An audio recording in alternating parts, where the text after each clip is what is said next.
with what you do, I feel like that would be a job where you would leave feeling like happy most days. Like, oh my god, I brought people together. Do you get like loads of invites to like weddings or be asked to be like the godfather of like a child? It's like wouldn't have happened without you.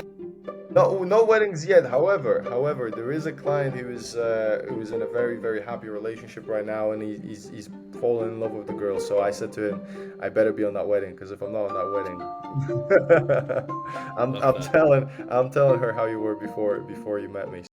Life today is chaotic, unpredictable, and constantly shifting. But within the chaos lies opportunity, and we're here to seize it. This is Generation Uncharted. Sebastian, thank you so much for joining us on Generation Uncharted. How are you doing? I'm doing great. I'm doing great. Thank you for having me on. How are you?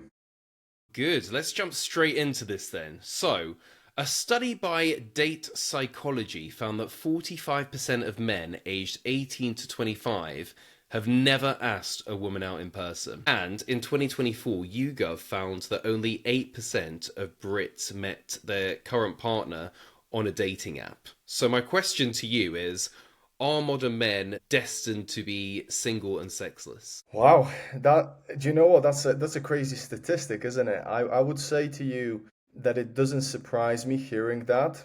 I have seen that as well before, where I've seen similar statistics that a lot of young men don't approach women, and everybody's frustrated with online dating. What I would say is absolutely not. They are not bound to live sexless lives alone, die by themselves. That's a very grim reality, and I don't think that is the case. However, there are people who are really struggling, and they are alone, and they're alone for a long time. And it is a scary, scary thing in the modern world that we live in, the digital world, so to speak, that so many people feel alone, even though we're so connected. But the short answer is no, men do not have to live sexless lives, but they do have to be a little bit more accountable for their dating lives and just be a little bit more proactive, especially when they're young. Yeah. Well, so let's get on to what you do. So you spend most of your time coaching men about how to approach women in the real world. So the first question on that is, what do you help men unlearn? Well, I think that's a very good question. The first thing that I do is I try to help guys to deconstruct the wall that they built within their minds that is built on excuses and it's built on fears. So a lot of guys have a lot of internal fears about approaching people in real life. Talking to women, it can seem like such a difficult thing. They can be very successful in other aspects of their lives, and when it comes to just having a chat with someone, it can be like the hardest thing in the world, which is crazy. But I know personally I had the same struggle when I was younger. So I totally understand where these guys are coming from. And the first thing that we do is we try and alleviate that thinking, make sure that guys realize it's just a conversation. It's just a casual conversation. When you go and meet somebody on the street or when you meet somebody in a cafe, it's just a conversation at the end of the day. So that's the first thing that we try to deconstruct. Why is it that you feel nervous about approaching someone that you're attracted to? Is there something from the past that maybe was a bad experience that now put you off? Or is it just all in your head? You've kind of created this defense mechanism to not put yourself in a situation that makes you feel nervous, that makes you feel uncomfortable, and you've just been going along with that, and you've developed a habit of not approaching people, not socializing. We figure that all out, and it's a very personalized process, especially at the beginning. And then once we've got that deconstructed, then we start very, very slowly putting them in situations where they have the ability and possibility to meet women. So I like what you said there about it's usually personal, it's usually coming from the individual, what are your unique issues, but what are some of the common themes that you see? Because obviously, I would say that we're in a world now where a lot of people are scared of the approach, and that could be down to a lot of the media topics that we hear about these days, could be down to the apps. People think that they can do everything on apps, maybe through a lack of practice as well. Like with that stat, most people have never really approached someone in person. So what are the kind of common themes that are leading to people being scared to approach someone they think is hot? Sure. I think from looking back at clients who come to me, a lot of the time is they go on these dating apps because it's easy, right? They have access to literally just swiping on whoever they find attractive. And they think, all right, dating is simple. All I need is like 3 or 4 good pictures, and I'm gonna get results. And a lot of the time now, I think that's not the case. That's not the case anymore. There's a lot of competition on dating apps. A lot of guys get frustrated, and because they are inactive, socially, men are just a little bit less active socially, especially nowadays because of social media, because of all the things that you can distract yourself with. You don't actually need to go outside and speak to people. Because of those things, people just get comfortable. And because guys get comfortable, when they see somebody they're attracted to, there's an inner fear because of the lack of experience, because of the lack of knowledge. I always say to guys, imagine if, I put you in front of a room full of people and I asked you to sing for them. Even though you're a good singer, if you've never actually done that before, you're probably going to get nervous. So it's kind Yeah. of like that, the fear of the unknown. And that's something that's quite big. And also, another thing is sometimes guys do try, and what ends up happening is they don't do very well. They potentially get a really harsh rejection, and that sticks with them. That Yeah. experience sticks with them, and then the fear just grows, and they kind of say, "Do you know what? I'm not going to put myself in that situation again." Yeah, no one likes to be rejected, and I'm guessing if you have it's like with anything. Like I do a lot of TV work, and I remember being absolutely terrified before I went on TV that first time. I mean, I'm surprised I even got onto TV. I thought I was going to pass out. Now I pretty much do it every week, and I just don't even think about it. It's just something that you do.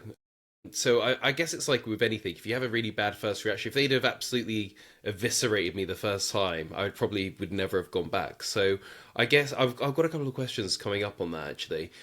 What I did want to ask you though is it harder to be just an average guy nowadays? Because the statistics will tell you, it's only really the top 10% of men that are getting swiped on dating apps. You hear all this stuff about women want 6 figures, 6 pack, 6 feet, all that kind of stuff. But then on the flip side, what I will say is I have had a couple of women that have said to me, I hate these dating apps because these men, they can just swipe for bigger boobs, like, they can keep swiping, keep swiping. I'd be married right now if it wasn't for these dating apps. So have dating apps also raised what women think they can get? Because, you could be on Instagram and following all of these people that are literally in the top 1% or definitely have curated lives. On the dating apps, you've got such a pool. So is there a problem with, the average guy now is just not getting a chance in because everyone has a vision of this Mr. Cool? Sure, yeah, I hear what you're saying. I see how some people would interpret it this way. The reason why I went into doing what I do is very simply because you then have more control over your own dating life, over who you meet, how you meet them. And when you have that control, you have more confidence, right? And average guys, I coach guys who, okay, some of them are pretty good looking guys, and surprisingly super low confidence when it comes to women, and other guys who are just normal looking. They don't have six packs, they don't have a 6 figure job or a 7 figure business. They're just regular people, and they can get really great results with some really attractive women. So I think when it comes to these dating apps and the fact that you do have so many options, if we look at the opposite sex, if we look at women, yeah, the top, let's say 5% of guys, 10% of guys who are really tall, 6'4", let's say 6 figure jobs, those guys do really, really well on these dating apps. And then when you have like the average person going on there trying to find someone or just date around, just have something casual, and they get this app and they got no matches, right? It happens all the time. I get a lot of clients who say to me, you know what, 3 4 years ago, dating apps, I was getting more matches. Nowadays I get nothing.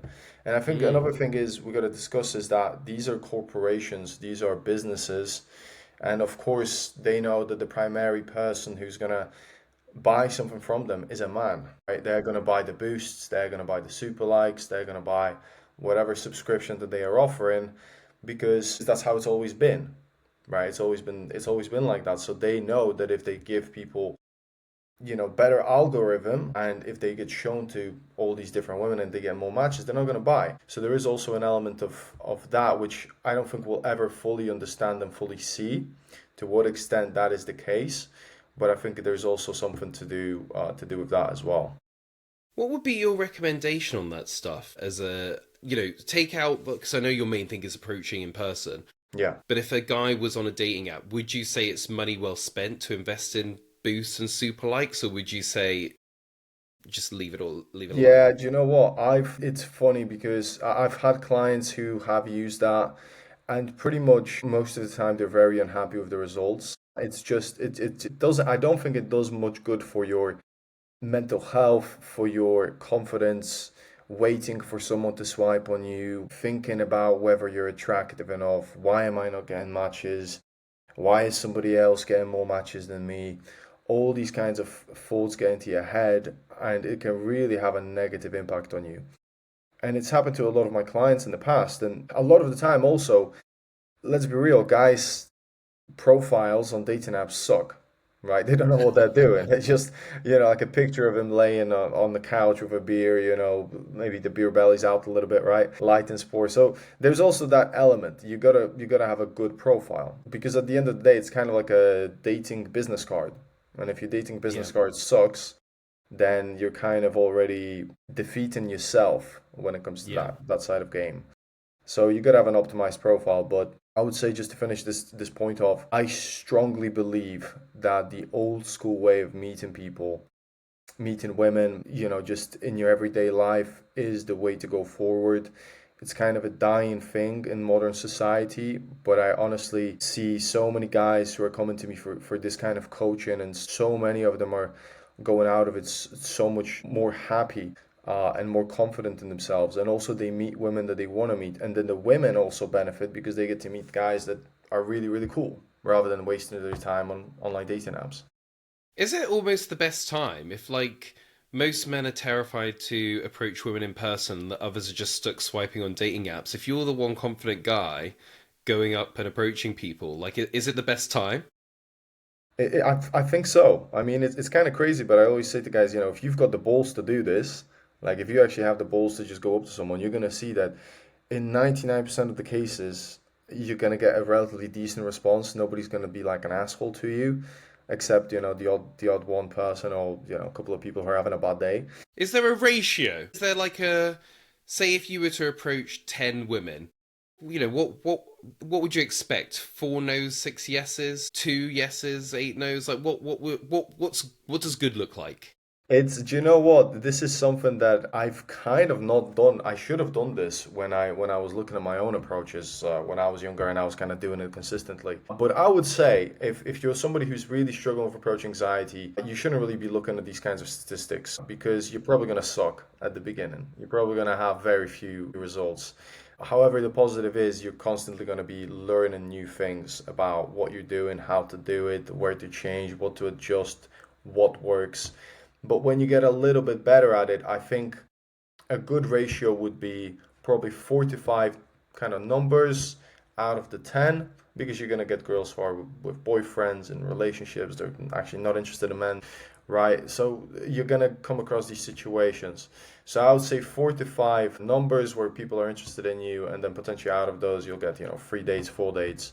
And you can do that really in about an hour and a half, 2 hours. If you're in a big city. If you're in a small town, it gets a little bit trickier.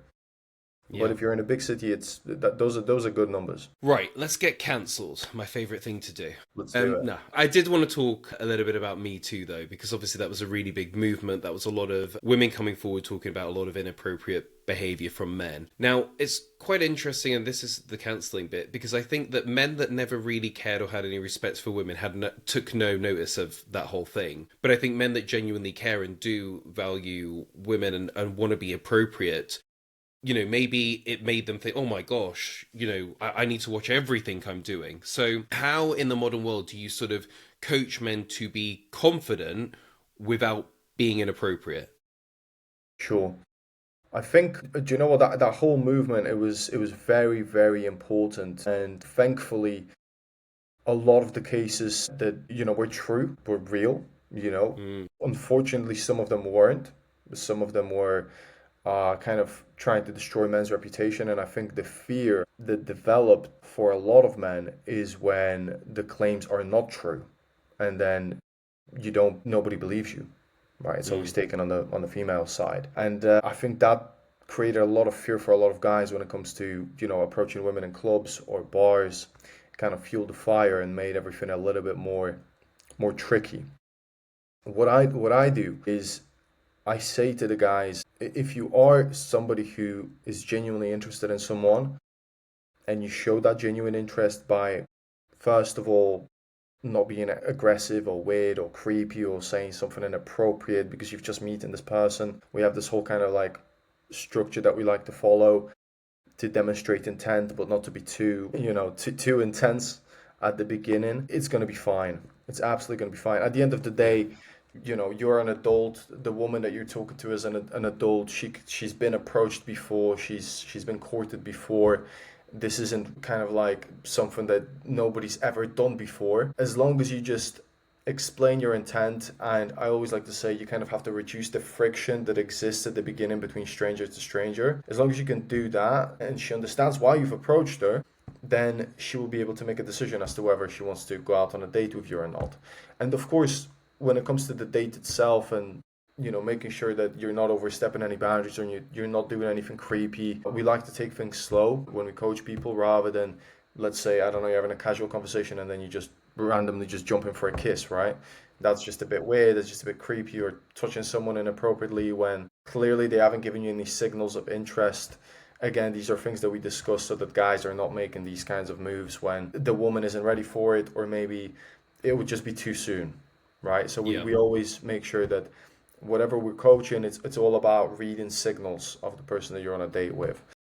If they're interested in you, if they're flirting back and they're having a good time with you, they're okay with you holding their hand. You gradually build up to these things. As you probably had relationships with women in the past, I assume. I'm the same. You are going to make mistakes. You are going to make mistakes. You're going to do something that then you're thinking to yourself, holy shit, why did I do that?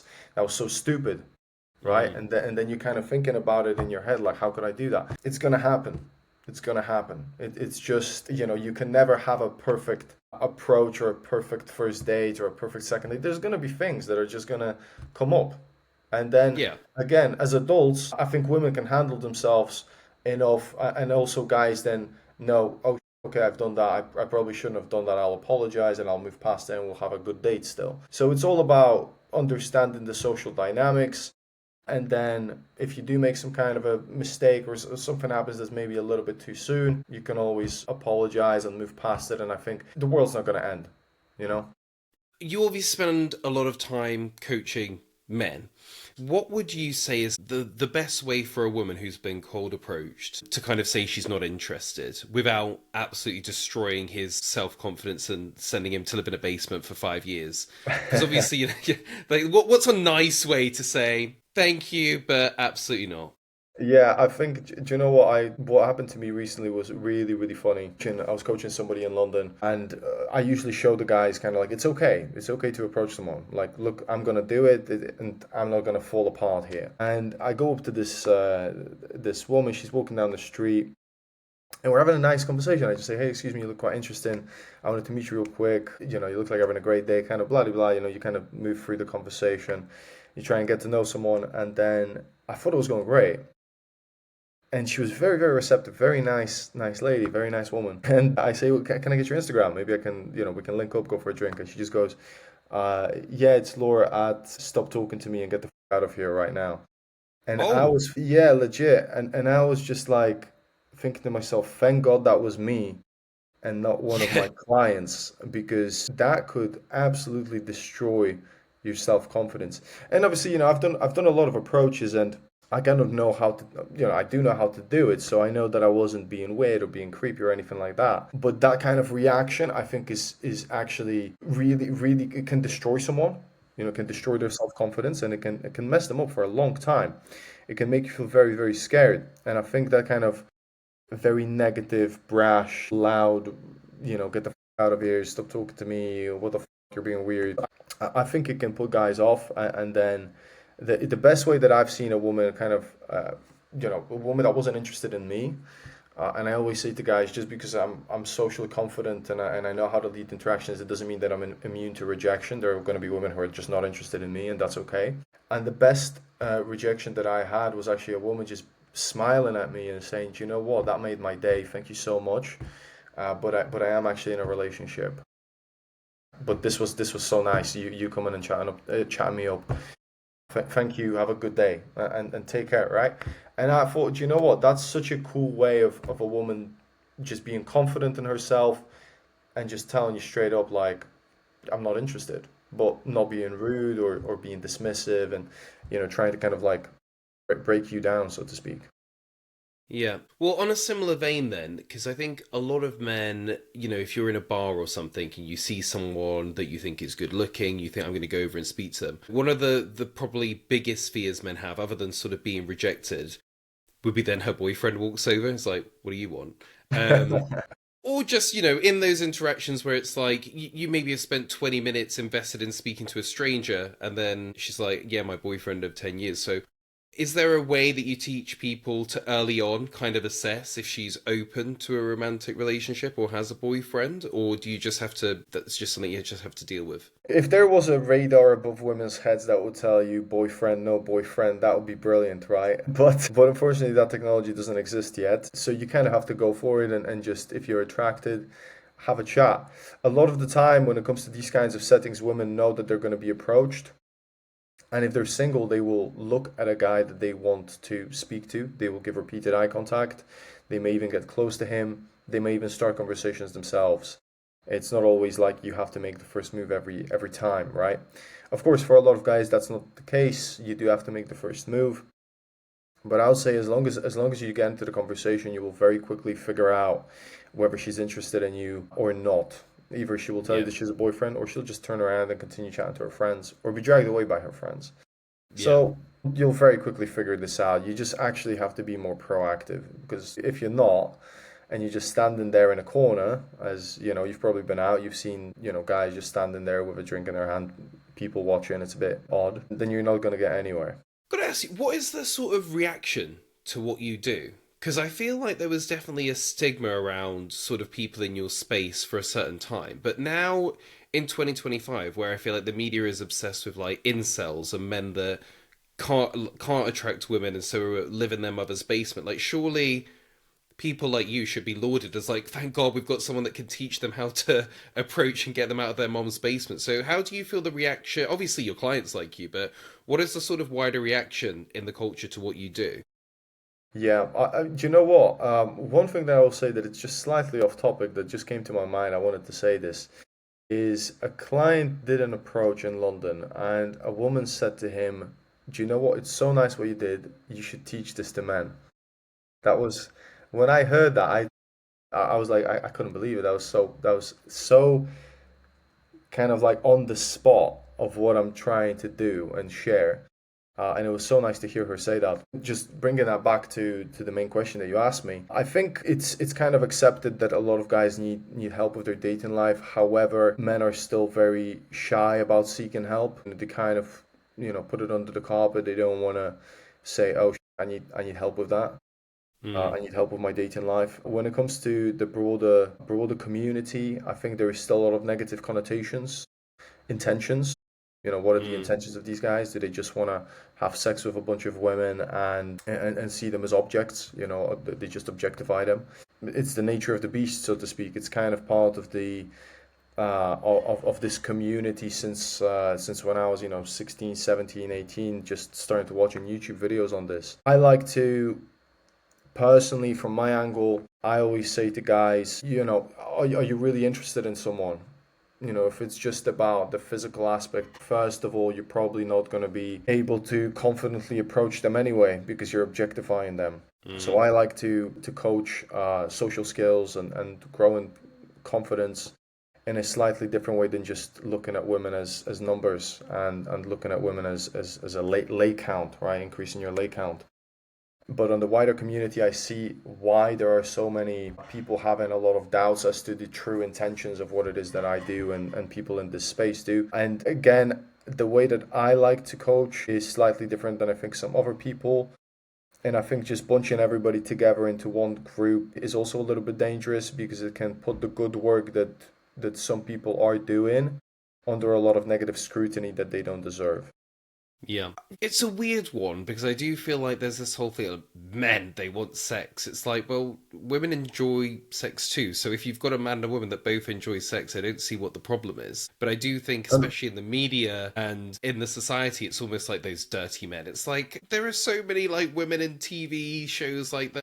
The one in Sex in the City where it's like she's objectifying the men. You know, yeah, if you find two people that are like, yeah, great, I don't see what the problem is. no, 100%, 100%. On the other side of things, there's that, right? So, Yeah, and don't get me wrong, I do coach people that just want to have something casual. They want to focus on yeah. themselves, but they still want to have sex. They still are attracted to women. And I think women are attracted to men, and women love sex probably just as much as we do, and Mm, possibly even more, right? So I honestly think as adults, we have the ability to make decisions. Everybody, if they are informed as to what this is, can then make a decision of whether they want to go along with it or not. So I think absolutely, there's everybody's responsible for their own relationships and dating life, and some people are going to be potentially a little bit manipulative about their intentions, which of course is wrong. But mm, those people that are not, and if they're matching energies, hey, fuck, do what you yeah. want, right? It's your life. Well, who are we to say don't do that or that's wrong? So we think of dating, we think of young people in their 20s, but I noticed on your website it said get 3+ dates per month guaranteed without dating apps, and then in brackets, even if you're over 30, divorced, or too busy. So talk to me about some of the unique struggles of a busy divorced dad over 30. Like, what's he going to struggle with? Sure. Well, I've coached recently a lot of guys who are in their 30s, mid 30s, and even early 40s. And the thing that a lot of the time, like let's say divorced dads, what they end up struggling with is time, not having the time, feeling like they're kind of past their kind of window to meet. So they have this kind of inner fear that maybe it's a little bit too late, and also they don't have the time because they're working, they got the kids or a kid, and it's a big issue because they can't potentially commit to going on multiple dates with different people. So when it comes to like people that are over 30, a lot of the time they actually just want a relationship. They actually just want a relationship. They want to have a few casual dates, find someone that they're attracted to, that they actually vibe with, and then pursue something a little bit more serious. But the biggest problems are time and feeling like it's a bit too late. People that will probably find this conversation are probably going to be single people trying to get some tips, and as we know, a lot of those people are going to be absolutely terrified to approach people in person or think that there's something wrong with them, have a lot of things to overcome. So you've worked with a lot of people, and I've seen you've got case studies on the website and obviously on YouTube. What has been the biggest client journey that surprised you, where you maybe secretly thought no chance he's going to die alone, but actually turned it around? Do you know what? There's sometimes I always try to stay super positive about working with people, but there's certain people where I still kind of get nervous about going out and coaching them because I'm just Mm, thinking, wow, oh my God, like you wouldn't believe that this person has this kind of level of anxiety and this low level of social skills, right? And you're kind of worried, like, can I actually help them? But mm. there was a client recently that flew over from Marseille, from France, 30 years old, very successful, in his business line. I'm obviously not going to discuss what he was doing and that kind of stuff, but a very successful guy, 30 years old, very poor social skills, quite short, probably around 5'6", 5'7", and really wanted to improve his social skills, but he just didn't have the confidence to just get over the line and start speaking to people. And we worked together for 3 days. It was very tricky for the first one, just to even push him, and had to kind of like almost physically push him into going and talking to some people. But the craziest thing is when we finished it, there was a big shift. He spoke to maybe about 50, 60 women over the day over 3 days, which is quite a big number. It's a lot. But at the time, I thought he really needs to do this. He really needs to push himself to the absolute limit. And when he went back home, a couple of weeks later, he actually told me that he met someone and that he lost his virginity. He didn't even tell me that he Wow. was he was a virgin. I didn't even know until after. So that was a pretty amazing result. And now he's actually dating someone as well. So I thought, do you know what? This is going to be very tricky. This is going to take a very long time because time scales do vary. Some people pick up things very quickly. Others take potentially a couple of months before they start seeing any kinds of good results. But Yeah. with him, it was a big win.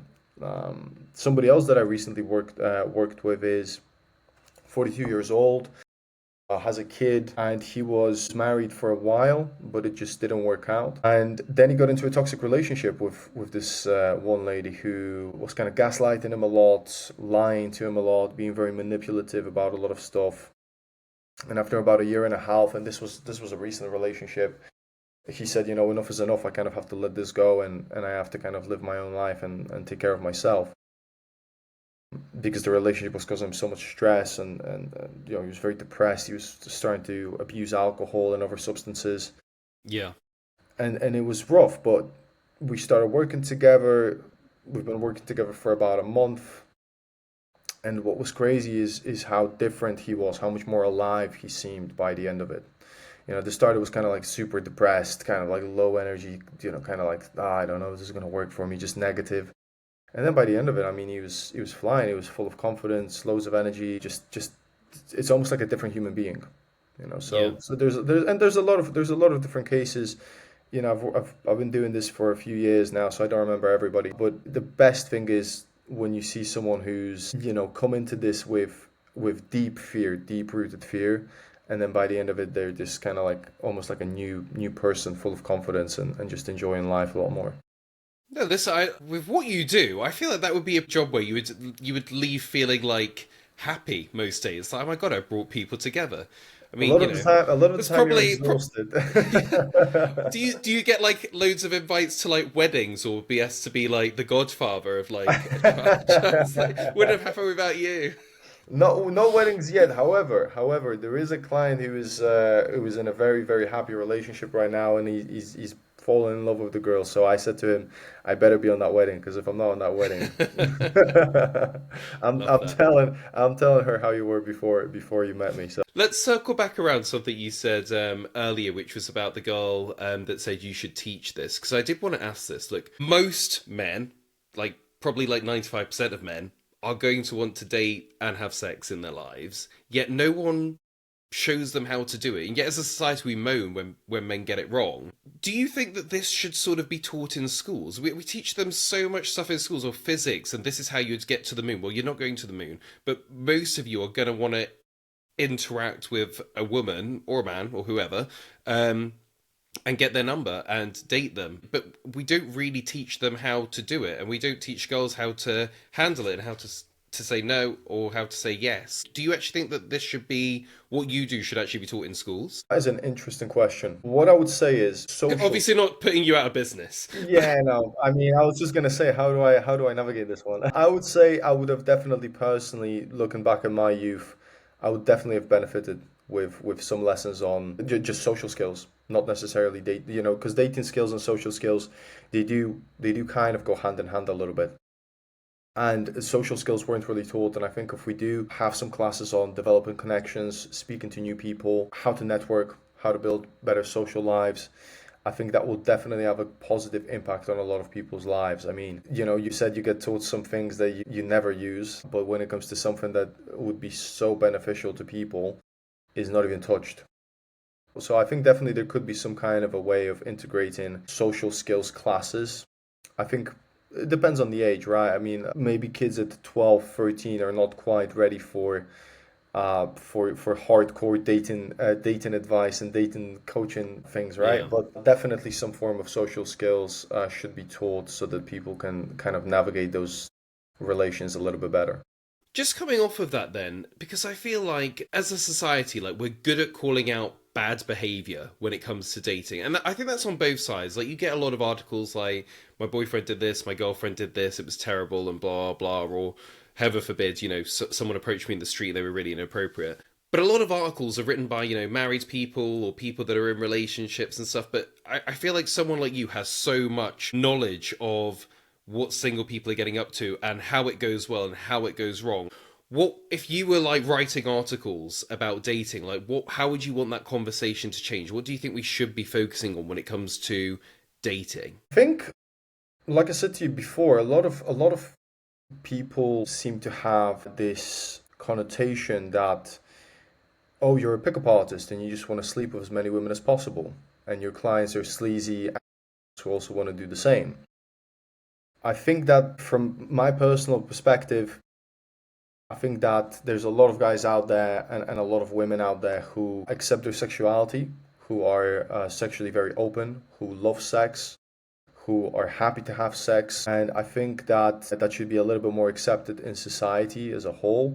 So I would like it to be a positive conversation. You know, men are not sleazy assholes, even though some of them are, of course, right? And it goes both ways. You know, there's people on both sides who are crazy, who are assholes, who are all of these kinds of things. But having a more positive conversation about dating, a more open-minded conversation about the whole aspect of men want to approach women and women enjoy being approached in general as long as it's done right. I think if we have that open discussion, then a lot of men are going to be a lot more open and more confident to even go and say hello to women. And I think that statistic we talked about at the beginning of the podcast, 45% of men, young men, don't approach women, have never asked them out.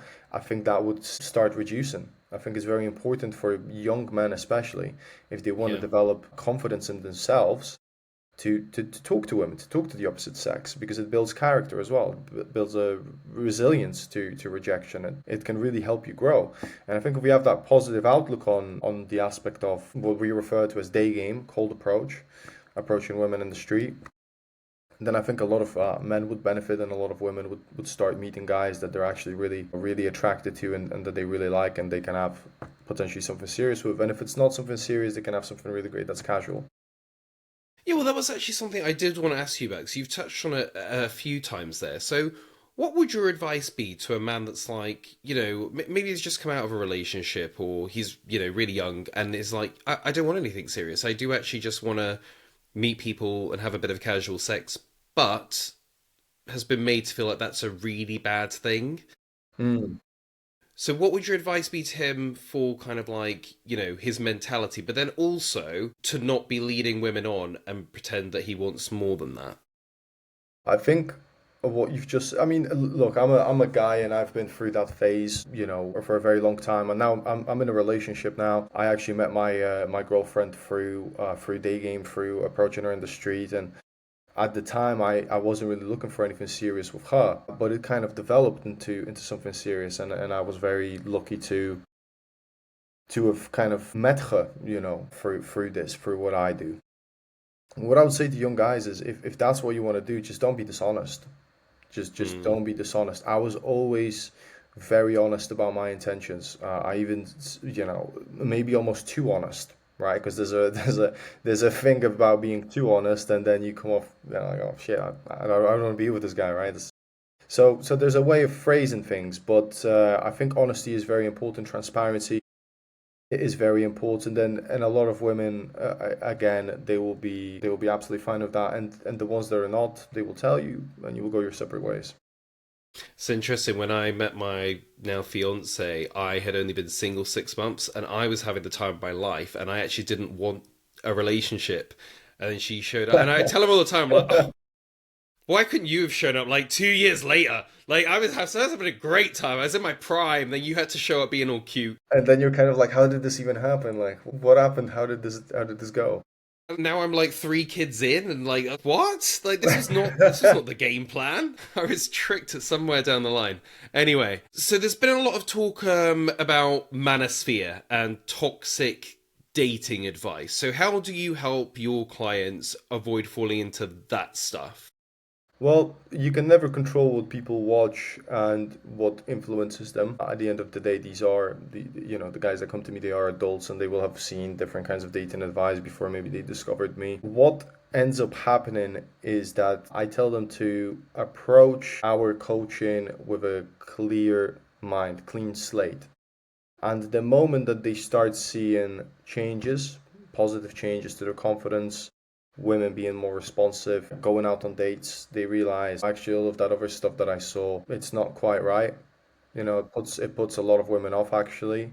And when I just follow what Seb's talking about, which is again honesty, being a bit playful, being flirty, but not being too pushy. Sure, having standards, and of course being masculine and not just bending down to whatever the hell somebody says to you. But most importantly, being very clear about your intentions and being very honest, and having fun with women, having a good time with women, because women love to have fun. Then that advice works. And when they see that it works and they get that personal experience, then they stay away from that kind of like toxic masculinity and certain advice that isn't very helpful. And I think if you really want to teach someone something and kind of like share it with them, you got to show them that it works, and then they got to experience it themselves, and that's when you can start shifting those kinds of concepts that maybe they had before.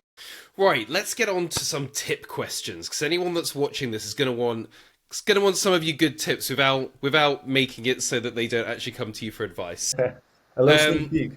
yeah, a little bit of preview here. If someone were listening to this that is sort of like the stat we were talking about at the beginning, they've never approached a woman in their life, what would your advice be to them to get started and have that first approach? There's two approaches to that question. The first approach is kind of push them into the deep end of the pool and make them swim, right? And the other one is dip their toe and very slowly kind of go from the shallow end of the pool until they start swimming, so to speak, right? So it really depends on the personality of the person that's watching this. Again, discovering. I think it's important for me to, before I answer this question, to say that when you want to get dating coaching or you need dating advice, watching generalized stuff may not necessarily work for you. You may need a personalized approach. Now that I've said that, I can give you the two different aspects of this. The first aspect is to go up to two or three girls that are standing there, pay them all a compliment, and say that they look amazing and that you wanted to meet one of them. That's kind of throwing you into the deep end. It's one of the most pressurized situations for a guy who's never approached anybody to go into. The effect that often has on men is that kind of thing that they've built in their head that they realize is not the truth. That's not what happens. You very often will not get like some crazy rejection. People are not watching you. People don't have their cameras out filming you, right? And they realize, oh my God, this big weight off my chest and off my shoulders is gone now. So there's that approach. And for a lot of guys, that works. But for some others, and again, I kind of gouge this out when I meet the person that I'm going to be coaching. The other approach is to start socializing with other people that are in your life already. For example, you go to your local supermarket and you recognize the face that's serving you, right, at the till. You might say, how's your day going? How are you? That kind of stuff. Then you might say hello to a random stranger who's doing something in the street that you notice, right? And you'll kind of grow into it very, very slowly until you feel quite comfortable to go and say, ask for directions to a woman you find attractive, because you still fear being a bit more direct with her. When you do that a few times, you might then say, okay, the next approach that I'm going to do, I'm going to smile at her. I'm going to give her the sufficient space so that I don't startle her, the physical distance, because that's also very important, to give someone space, not to jump right in front of them and kind of be like, what the hell is going on here? Boo. I've seen that happen before, and it's God. awful, honestly. But again, it comes from a good place. You don't want to obviously startle someone. You want to meet someone, right? Give them that sufficient space and then just pay them a compliment. Right? Pay them a compliment. Just don't overcomplicate things for yourself. I think if you're a beginner, if you're somebody who's really struggling with confidence, there's these two sides. Start slow, build yourself up, or kind of say to yourself, right, I'm gonna really, really push myself here. I'm gonna push myself out of my comfort zone and just go up to a group of women, pay them a compliment. You're probably going to get a good reaction. And the great thing about this is that even if you get a negative reaction, the weight still very often comes off your shoulders. And what I would say is, if you're doing this by yourself, get a friend who's going to be supportive, who's going to help you. Because having another guy out there who's also single, or who's maybe you got a girlfriend and he's just supporting you, it can be a massive help. And that's why a lot of the time guys say to me, when I'm with you, Seb, it's like I feel like I've got permission to approach a woman. It's a very interesting concept that I heard from guys. It's like I feel like I'm with a buddy, with a friend, and I don't feel that fear as much as if I was alone. So get yourself a buddy who can go out with you as well. Well, interesting, because that brings me on to my next question, actually. So, where are the best places to meet women? Because I think if you're a guy that is not confident, if you're walking in the street, like, well, she's walking somewhere, she's not open to talking to me, random stranger. And if you're in the supermarket, it's like, well, I'm not going to talk to her while she's picking out her toilet roll. And even I think at a bar, like a girl's not just standing there sort of waving, looking around to see if you're coming. She's with her friends or whatever. And it's like, well, I can't go and approach that big group of girls. So, you're the expert. Like, is there the best places to approach a girl? See, if you were a client of mine, I would say stop with the excuses, stop with the overthinking, right? Stop this now, and literally go up to her and start a conversation. If Right. she's not interested, she'll tell you she's not interested. If, you will be able to tell from her body language, or she'll just tell you verbally that, I'm doing my shopping, I'm not interested, I got a boyfriend, whatever, right? She will tell you. Yeah.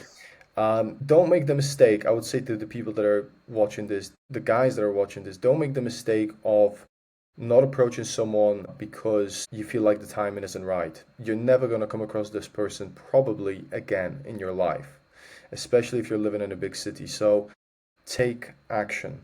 Of course, if they are on a phone call and you can tell it's heated, probably don't approach that person. If they're clearly in a very massive rush somewhere, don't approach that person, because the likelihood is that they're not even gonna hear you, they're not even gonna want to talk to you. But stating that, I've seen guys do this, and women would have a casual conversation, they would exchange Instagrams, and they would go out on a date. So it really is situational. It really is about putting yourself out there, being respectful, and kind of reading the room after you do state out your intentions. On the flip of that, then, is there anywhere you would say don't approach? Like a funeral, obviously, surely. Yeah, surely, yeah. Funeral would be at the top of the list, I think. At the Okay. hospital, probably also not a good good place to approach. Yeah, there's definitely situations where you would be like, if she's standing in a queue full of people in a line where she's locked into that position, I would also say maybe don't approach, because if she doesn't like you, she might feel like she's locked into that situation. So there's certain situations that I would say, okay, no, don't do it. Or if, let's say a woman is on the phone, I would say, okay, listen, she's on the phone. She looks like she's on some kind of a mission here. Let's just move along here. However, sometimes I would say, do you know what? Just give her the time to finish the phone call so you don't disturb her. And if it's not super long, because obviously we don't like to walk behind people or stalk people and wait for them to do their thing so that we can have a chat with them. Of course not. But if it is something brief, you would still then approach. So it's about figuring out, when to do it, how to do it respectfully without causing any sort of like negative reaction if possible, Yeah. or increasing the chances of that not happening, and then going for it. But yeah, hospitals and funerals, definitely a big no. Good, good. I wanted to talk a little bit about location as well. Do you have to move to a big city if you want to date well? You mentioned, a couple of people fly in. Is like London or the UK the place to date and people come here for it? Like, what has been your experience of how the location, city or town wise, plays a role, or country? It does play a big role.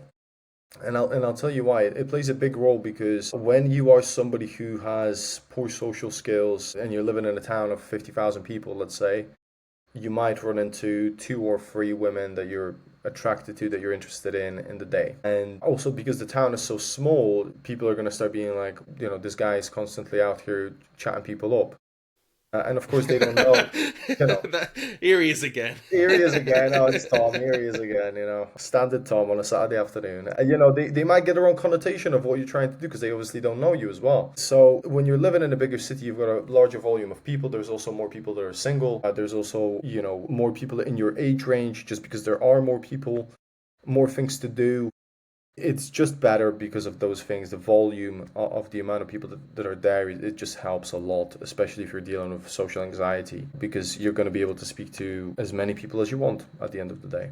What would you say, if I had to ask you from all your dating advice, what are your top three tips for approaching women? Like, I feel like, especially for, guys going online, there's probably a load of different advice from a load of different people, and it could probably be overwhelming. If there were just three things a man should have in his mind when he is approaching a woman, what would you say they are? I would say the most important thing is to stay present in the moment.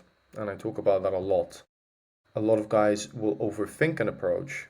Like, oh, she's with her friends, or oh, she's in the supermarket, like you were kind of telling me before, right? Mm. And they will not approach because they are overthinking and now they are hesitating. So you got to stay present in the moment. Meaning that if you see someone that you're attracted to and you want to speak to, you focus on that feeling. You focus on what you want to do. Secondly, assume it's going to go well. Assume she's a nice person. Assume she's cool, right? Assume a good vibe. And smile, right? That goes into that second tip as well. Smile. A lot of guys are going in like this. No, you gotta smile, man. You're coming off as like that would scare me. I always say to guys like, if I approached you like this, you'd be scared, right? And they say, yeah, it would be. So I'm kind of like, smile, bro. Just like you got a nice smile. Don't be afraid to smile because it then de-arms the person that's on the receiving end of what you're trying to do here. Yeah. And then thirdly, I would say if you're dealing with like really severe approach anxiety, where social anxiety, have an opener. Have a simple opener in your head what you're going to say. And then make sure that you are indeed smiling. And you can practice this even at home. I know it may seem a little bit crazy, but you can practice even in the mirror. Just saying hello and going up to someone, because a lot of people don't actually realize how they look when they go up to people, and because of those nerves, because of not being present in the moment, they don't even realize how they're coming across. That's actually a good tip to do it in the mirror. That's interesting. I Yeah, had yeah. to do a lot of stuff in the mirror when I was starting to do TV because I tend to be really expressive, and so I'd be like all of that. It's like keep your face still for God's sake, like you're a blur. So actually, that's probably a good tip. Right, let's circle back. So let's pretend I'm an attractive woman in the street for a second. What are I'm gonna have three to good pretend very openers? hardly right now. What are three good openers? So if you would say like have these in your toolbox for a guy, like what is a good opener? Because I've heard conflicting things. Some people say go and pay a compliment. Some people are like don't pay a compliment, make like a funny observation or stuff like that. But some people aren't funny. So what would you say? Well, exactly. That's a good thing that you added there at the end. It depends on the person, right? If you're not particularly funny and you're anxious, you're probably not going to be making genuine, observations in the moment that you've just come up with on the spot. You're just not going to do that. So for guys who are super anxious, starting out, I would just be like, hey, excuse me, and this is a little bit random, but I just saw you, and I thought you look quite nice. And then I would ask her for her name and ask what she's up to right now. And that would be my way of starting the conversation. And a lot of guys focus too much on what they say rather than how they say it. Like we could both say, hey, excuse me, Yeah. I thought you looked nice. I wanted to meet you real quick. And it's the way that we say it that is gonna decide the impact of that. Just like when somebody says a joke, two people can say the same joke, and one person will get the whole room laughing, and the other person will have the whole room silence, kind of holding their hands on their faces like what has just happened. It's the same with openers, but that's a simple one. It's a very simple opener.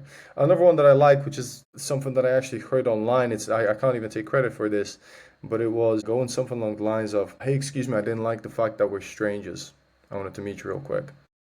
And again, God, that's bold. it's very bold. It's very bold. And again, it all depends on delivery, man. It all depends on the confidence that you come in with. And if you can be comfortable with yourself and your presence, really own it, then that's going to come across well.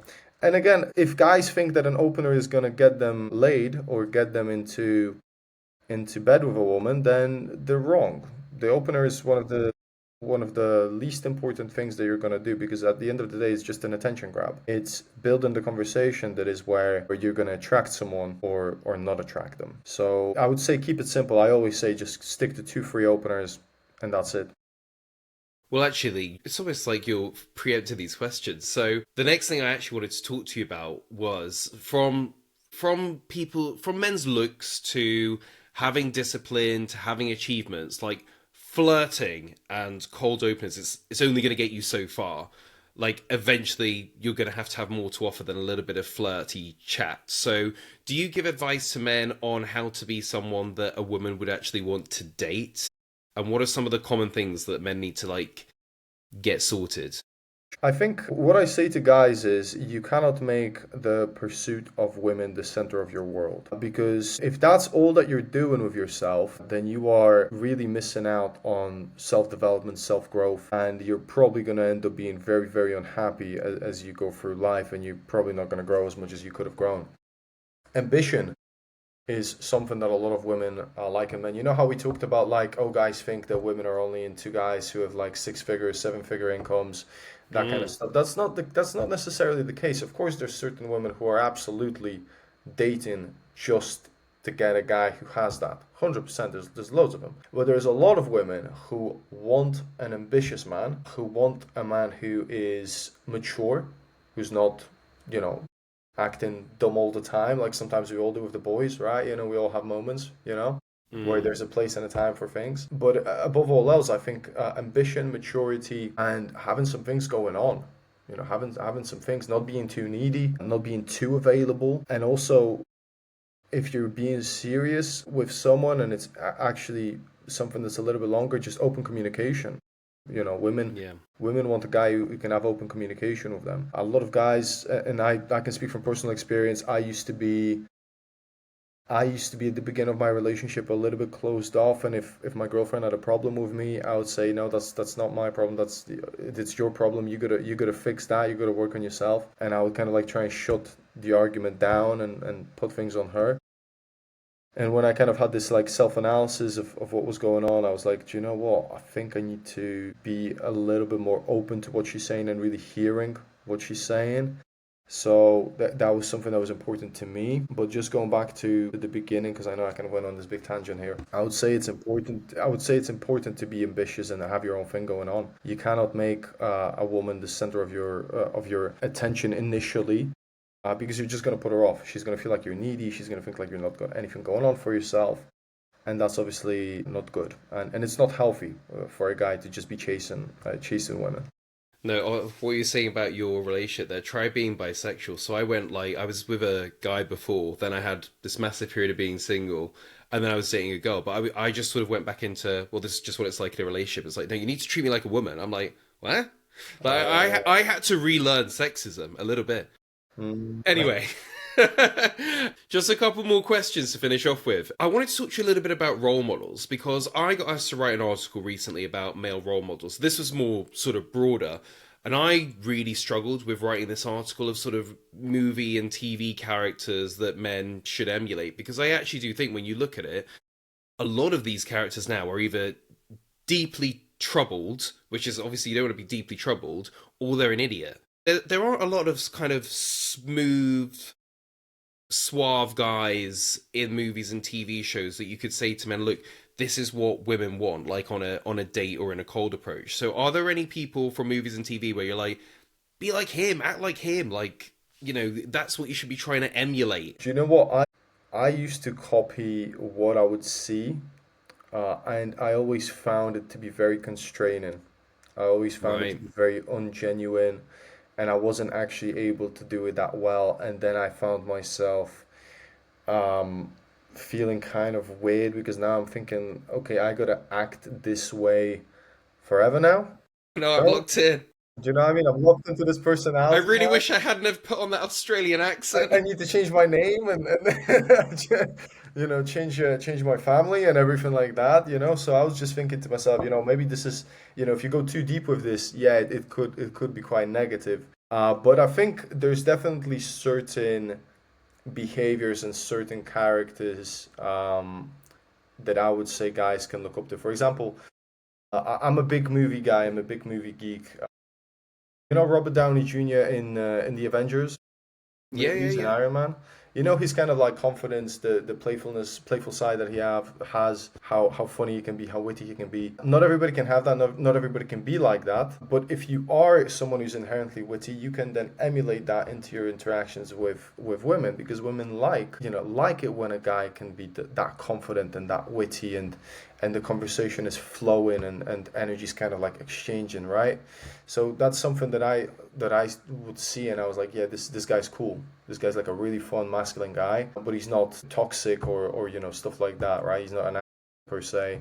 Maybe a Yeah. little bit, but not, in a bad way. I think James Bond, honestly, like let's just say it how it is. James Bond is bloody cool. James Bond Yeah. is cool. I love James Bond. I think the way that he carries himself with the kind of confidence, self-assuredness, and non-apologetic nature that he has of who he is, what he wants, the way that he is, just the energy that he gives off is very masculine. And I think the fact that he's still around after so many years, these movies are still coming out, it kind of shows that I think a lot of people actually agree with me on that. Otherwise, the character wouldn't be as famous as he is, that aspect of his character at least.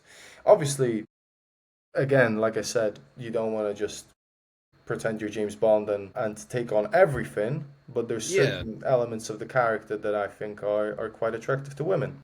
Yeah, please don't shoot people. Yeah, Right. please don't shoot Let's people. let's wrap this one up. So if there was one piece of advice you hope that a man that's looking to get out there and meet some women takes, what would your one final piece of advice be to him? Stop hesitating, stop wasting time, stop being a person who doesn't actually allow himself to experience what he wants to experience, because every day is a lost opportunity. And I'm gonna get a little bit deep, but we're not gonna be here for a very long time, and you don't want to be 80, 75 years old and have crazy, crazy regrets because you haven't lived the life that you wanted to live. And dating is a big aspect of everybody's journey, and if you neglect it, I think a lot of people end up could potentially end up regretting it. That's true. So if someone's just heard that and thought, "Oh my god, Coach Seb, you're so right," and they want to find out more about you and get your help to get them having no regrets at 80, where can they find you? Yes, sure. So I am on YouTube, and my channel is called Leading Man Attraction. You can check out some free content on there, dating advice videos. I would say that's a great place to start. If somebody wants to get direct contact to me, they can email me at leadingmanattraction@gmail.com or find me on Instagram at Coach Seb Dating. Thank you so much. Thanks for watching. Don't forget to like and subscribe.